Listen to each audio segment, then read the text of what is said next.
Okay, so you know how much I love a good mystery? And this one's a doozy. We're talking about a found diary. Oh, I do love a good diary. Those are my favorite. It's like getting a peek right into their head. Right, exactly. And this one's from, get this, the Spencer Mansion. No way. Okay, that right there is creepy. I know you love all the lore around that place. I do, I do. And this diary, it's not your typical haunted house stuff. It's different.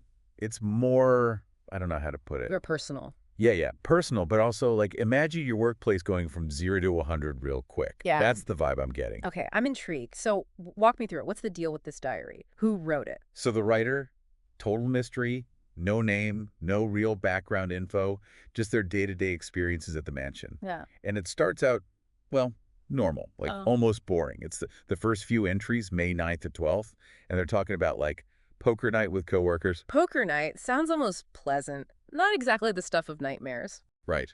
But even in those early entries, there are these little, I don't know, like hints of something being off. Ah, I like where this is going. What kind of hints are we talking about?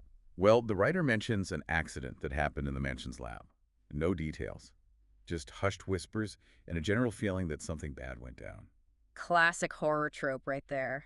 The unexplained event kept shrouded in secrecy, always a recipe for disaster. And then there's this sense of unease that starts to creep in, even in those early entries. Like the writer, they mention seeing some strange things, hearing weird noises, but they always brush it off. Of course, because who wants to believe that their workplace is haunted? Right. Or Yeah. worse, it's that denial that's what makes it so unsettling. And that's just the beginning. Things take a seriously creepy turn as the diary goes on. We're talking skin irritations, creatures getting loose, and then, bam, full-on lockdown. Okay, so the accident, it wasn't just a little spill in the lab, was it? What kind of creatures are we talking about? The diary doesn't get specific, which honestly makes it even more terrifying. But the writer starts describing these changes, and Yeah. people are getting sick, itching, swelling, nasty stuff. Those are some pretty classic signs of infection, right? And the lockdown, Yeah. it all points to a cover-up. They knew something was seriously wrong. And they wanted to keep it quiet. Probably should have paid more attention to those early warning signs, huh? But anyway, it gets worse. The entries from May 19th, the last ones in the diary, They're bad. they're real bad. The transformation, whatever it is, it's complete.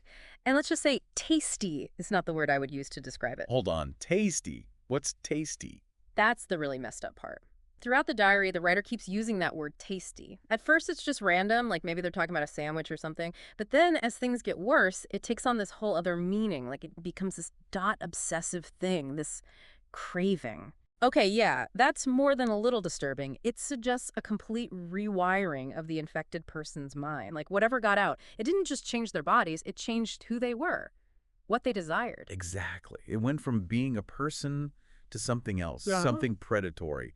And the last few entries of the diary, they send chills down your spine. So we've got a mysterious outbreak, a corporate cover-up, and a diary that reads like someone's descent into madness. What's the takeaway here? That's the million-dollar question, right? I mean, aside from the obvious, don't work in haunted mansions. Right, right. I think this diary forces us to ask ourselves some uncomfortable questions. How aware are we of what's happening around us? How quickly could our own sense of normalcy unravel?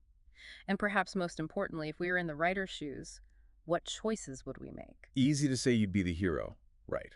But when you're faced with something like that, something truly terrifying, all bets are off. Your survival instincts kick in. It makes you think, doesn't it? Yeah. About what you would do, who you would help. It's the ultimate test of care. And that brings us to our question for you at home. If you were stuck in Spencer Mansion, knowing what you now know, what would be your survival strategy? Think about it. And hey, maybe sleep with the lights on tonight, just in case.